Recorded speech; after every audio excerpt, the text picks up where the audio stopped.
창세기 10일 성경 원문 태초에 하나님이 천지를 창조하시니라. 자녀 양육 해석. 부모는 자녀 인생의 태초를 창조하는 존재이다.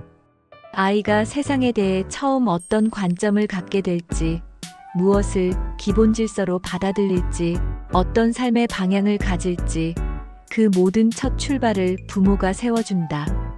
따라서 자녀가 경험하는 최초의 사랑, 규칙, 가르침, 그리고 삶의 이야기는 인생 전체의 근간이 된다. 관련 교육학자 존 듀이는 교육을 경험을 통한 세계 구성이라고 보았다. 그는 아이들이 스스로 환경과 상호작용하며 자신의 의미 체계를 세운다고 강조했다. 그러나 듀이는 외부로부터 절대적 질서를 부여하는 것보다는 아이가 스스로 경험하고 발견하도록 이끄는 것을 중시했다. 관련 명언. 스티븐 코비는 Begin with the end in mind. 끝을 생각하며 시작하라고 말했다. 이는 출발할 때 이미 목표와 방향을 명확히 정하고 가야 한다는 의미이다. 자녀 양육 역시 마찬가지로 시작 단계부터 목표의식이 있어야 올바른 방향으로 인생을 세울 수 있다. 관련 성경 구절. 요한복음 1장 1절에서는 태초에 말씀이 계시니라. 말씀은 하나님과 함께 계셨고 말씀은 하나님이시니라고 한다. 즉, 인생의 출발은 말씀이며 질서와 의미는 외부인 하나님으로부터 주어진다는 것이다. 구체적 적용 방법. 아이를 처음 맞이하는 순간부터 일정한 일상 루틴 즉 수면, 식사, 놀이 등을 확립해주고 말과 행동을 통해 선하고 옳은 가치 사랑, 질서, 책임, 경외심 등을 지속적으로 심어야 한다. 혼돈 속에 두지 말고 이것이 옳다는 기준을 따뜻하고 확실하게 전달해야 한다. 적용 시기. 생후 0세부터 3세까지가 가장 중요하다. 이 시기 동안 아이는 신뢰감을 배우고 세상에 대한 기본적 믿음과 질서감을 내면화한다. 성경이 교육학이나 명언과의 일치점.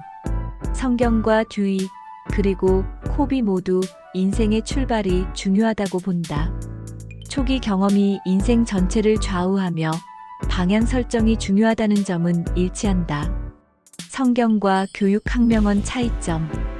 그러나 성경은 세계가 외부 즉 하나님으로부터 부여된다고 본다.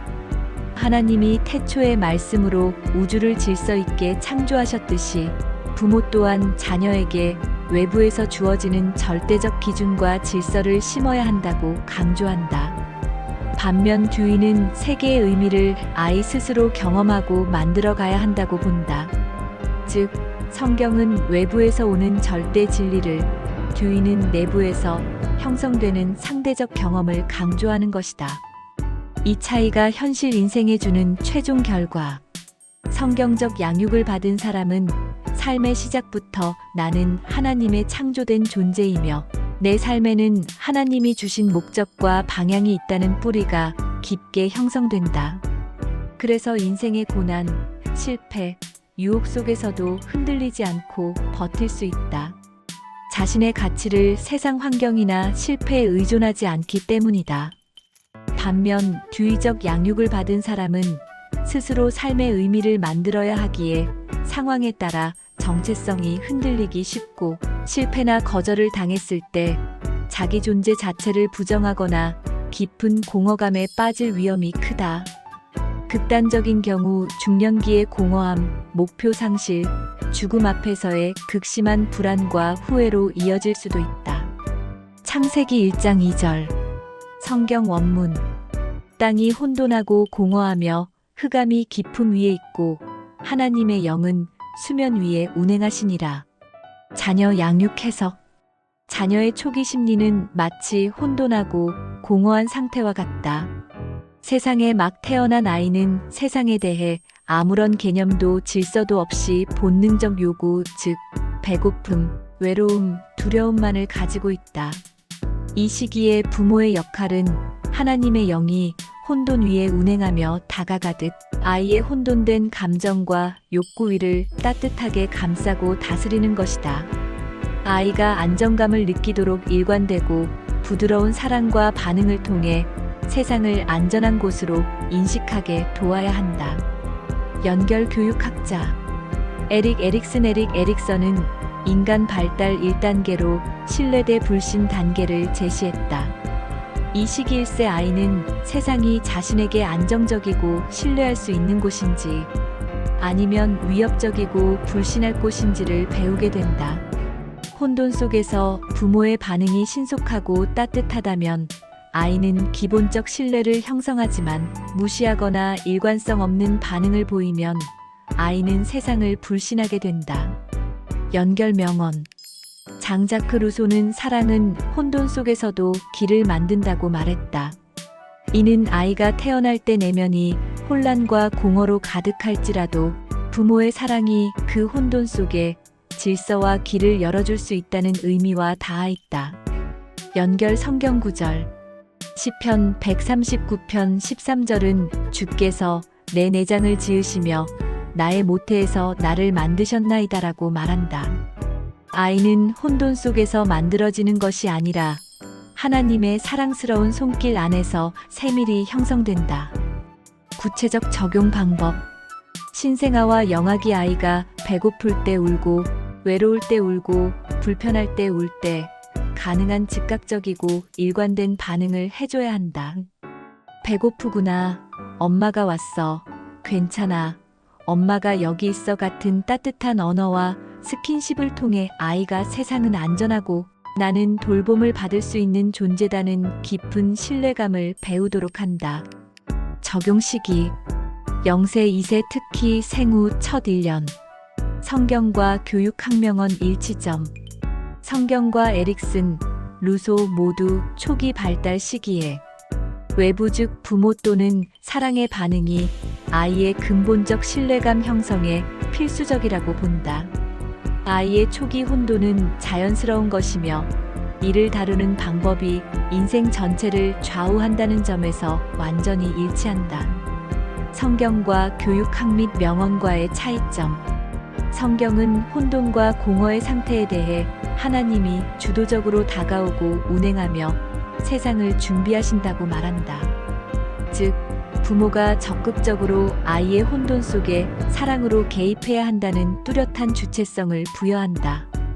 그러나 에릭슨은 부모의 반응에 따라 결과, 즉 신뢰 혹은 불신이 자연스럽게 형성된다고 본다. 즉, 성경은 부모에게 적극적 사명을 강조하는 반면 에릭슨은 환경과 상호작용 속 결과로 설명하는 경향이 있다. 이 차이가 현실 인생에 주는 최종 결과. 성경적 양육을 받은 아이는 나는 처음부터 누군가의 사랑 안에 계획된 존재였다는 강한 기본 신뢰감을 가지게 된다. 이 기본 신뢰는 성장하면서 인간관계, 자기 자신에 대한 믿음, 삶 전체를 통합적으로 안정시키는 핵심이 된다. 심지어 성인이 되어 고난을 겪을 때도 세상은 근본적으로 선하다. 나에게는 돌보심이 있다는 깊은 신뢰를 잃지 않는다. 반대로 적극적 사랑 개입 없이 자란 아이는 세상을 위험하고 신뢰할 수 없는 곳으로 인식하기 쉽고 관계 불신, 만성 불안, 회복, 탄력성 부족, 깊은 외로움 속에 살아갈 위험이 높아진다.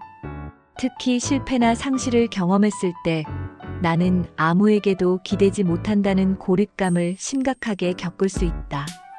극단적으로는 인간관계 단절, 불안장애, 우울증 등으로 이어질 가능성이 커진다. 애착관계 이론 어태치먼트 시리을 자녀 양육에 적용하는 것은 성경적 관점에서 볼 때 비성경적인가? 먼저 기본 개념부터 정리할게요.